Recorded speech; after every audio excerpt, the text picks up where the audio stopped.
Bo predvideno prestrukturiranje in posledično zaprtje termoelektrarne Šoštanj državljane stalo več, kot smo plačali za samo izgradnjo močno preplačanega 6. bloka? Kot vse kaže, da. Od 1 do dobrih 2 milijard evrov toliko pomoči bo morala država v naslednjih 5 do 8 letih namreč zagotoviti samo za ohranjanje termoelektrarne pri življenju, še dodatno milijardo pa naj bi stala na zapiralna dela na velenjskem premogovniku.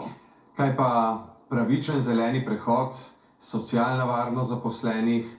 Ti so že zdaj razočarani, pravijo in napovedujejo, da ni daleč trenutek, ko bodo postali tudi jezni. Mark Vidrih.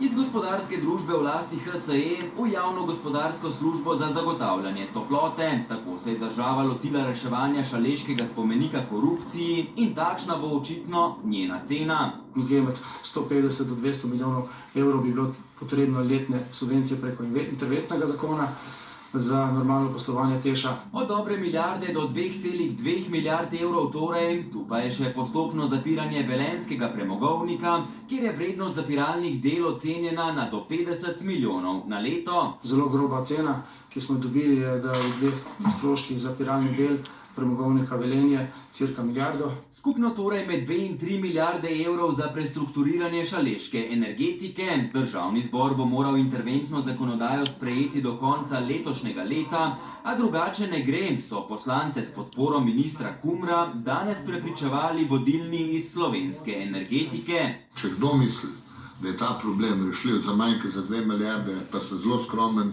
samot. In oni verjamete.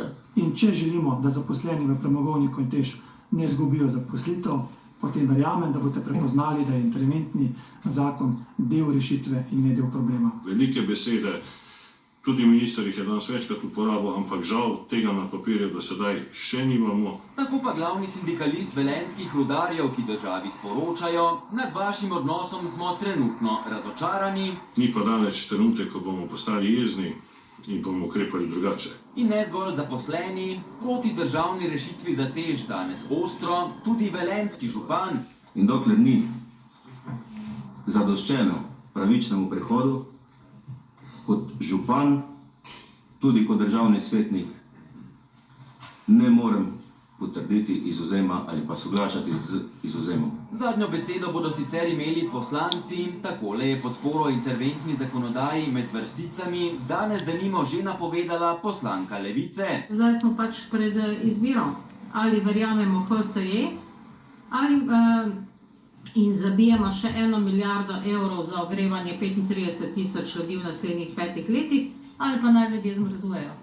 In čas se po besedah direktorja HSE zelo hitro izteka, ogrevanje ljudi naj bi bilo ogroženo že s 1. januarjem prihodnje leto oziroma že čez dobre 3 mesece.